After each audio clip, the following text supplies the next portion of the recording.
Je voulais montrer comment créer cet effet lumineux de fond sous-marin et c'est inspiré d'une technique expliquée par Ginger Blend Boy dont je mettrai la chaîne en lien. Et on va passer par les volumétriques et d'ailleurs je mettrai aussi en lien un tutoriel que j'ai consacré aux volumétriques. Alors je vais utiliser mon cube, je vais ici ouvrir une fenêtre Shader Editor et je vais lui attribuer un matériau, donc je clique sur New. Je me retrouve avec le Principled BSDF et un Material Output. J'ai activé l'add-on qui s'appelle Node Wrangler. Donc je peux remplacer avec un Shift S ce Principled BSDF en Shader Principled Volume. Donc le Principled Volume, c'est comme un volume scatter auquel on a ajouté d'autres fonctionnalités. Et je vais ici me mettre en mode Rendered Preview. Et pour l'instant, on ne voit rien parce que le Principled Volume doit être mis dans l'entrée volume du Material Output. Et puis je suis dans Eevee, donc ici dans le panneau Render, je vais plutôt passer sous Cycles. Je pourrais rester sous Eevee, mais ça demanderait quelques réglages, donc pour aller plus vite, je vais aller sous Cycles. Et je vais choisir Device GPU Compute. Et voilà ce que j'obtiens. Donc en fait, comme on le comprend là, les volumétriques, ça permet pour un objet transparent de créer de la densité à l'intérieur. Donc par exemple, ça peut être pour de l'eau, ça peut être pour du verre, ça peut être pour de l'air, par exemple pour créer un brouillard, ou bien plus simplement pour créer de la densité dans de l'air, créer un effet de profondeur dans une scène, etc. Alors, je vais aussi aller dans le panneau World, et puis je vais créer un fond bleu, comme ça. Je vais sélectionner ma lampe là, c'est un soleil, donc peut-être que je peux le transformer en spot, et comme ça on va voir l'effet des volumétriques. Je vais augmenter la puissance, je vais mettre 400 watts par exemple. Je vais réduire l'angle de mon spot, je vais me mettre en vue de face. Et voilà, là on voit vraiment l'effet que va avoir une lumière qui traverse un volume. On a comme ça un effet de faisceau. Et je vais rajouter aussi une tête de Suzanne à l'intérieur de mon cube. Je vais la réduire. Je vais lui attribuer ici dans le panneau des modificateurs un modificateur Subdivision Surface. Et je vais faire un clic droit Shade Smooth.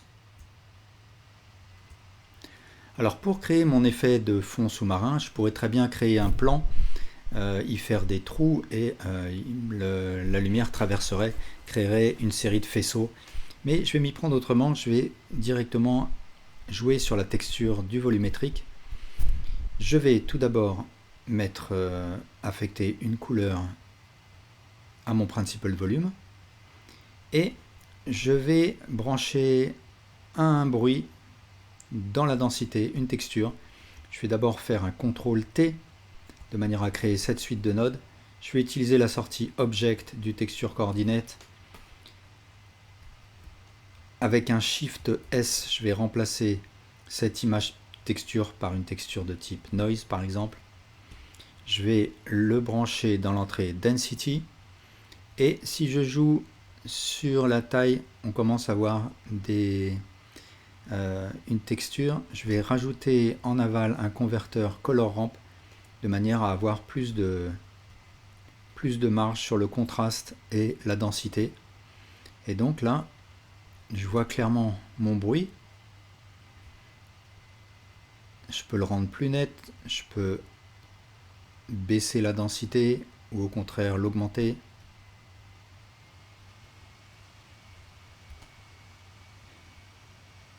Et moi, ce qui m'intéresse, c'est créer les faisceaux en question.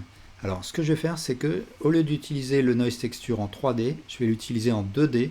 Donc en fait, il va se projeter sur un axe seulement, et ça va être l'axe Z. Comme je peux le voir là, si je me mets en vue de dessus, là je vois mes tâches très clairement. Et si je me mets en vue de face, eh bien, ça crée des verticales Alors comme moi je veux des faisceaux qui soient obliques, tout simplement je vais dans le mapping et je fais une rotation sur Y de mes faisceaux. Et je vais peut-être agrandir ici la taille de ma lampe. Alors ce qu'il y a, c'est que pour l'instant mon effet il ne joue pas du tout sur la Suzanne, puisque c'est un effet de lumière qui est complètement factice. Donc ce qu'il faut, c'est que j'attribue de la couleur à ma lampe. Donc là je vais copier ce bleu, par exemple, CTRL C, je sélectionne ma lampe et là je fais un CTRL V. Et puis je vais, pour projeter une texture sur ma tête de Suzanne, je vais attribuer à ma lampe une texture. Alors ça fonctionne avec le point ou le spot. Je peux ici, dans le shader editor, activer use nodes. Donc je vais retrouver un node émission et je vais faire un CTRL T, ce qui va me créer ces nodes. Je vais utiliser la sortie normale. Je vais transformer cette image texture en noise texture. Je vais mettre en aval un converteur color ramp et je vais aller chercher les bleus. Je vais utiliser un bleu plus foncé et un blanc plus clair. Alors pour l'instant je vois pas l'effet sur la tête de Suzanne, mais je vais agrandir le bruit.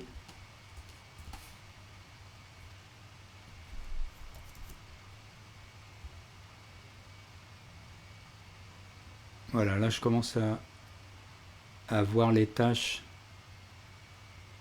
Si je mets une valeur scale autour de 30, là je commence à voir les tâches sur la tête de Suzanne. Et pour faire évoluer mes formes, je peux passer mon noise texture de 3D à 4D, ce qui me donne accès à une valeur W, et en changeant cette valeur, ça va me faire évoluer mes bruits, mes formes, et je pourrais donc poser des images clés sur cette valeur. Et puis pour ce qui est du rayon du volumétrique, si je veux les animer, je peux faire une rotation sur Z.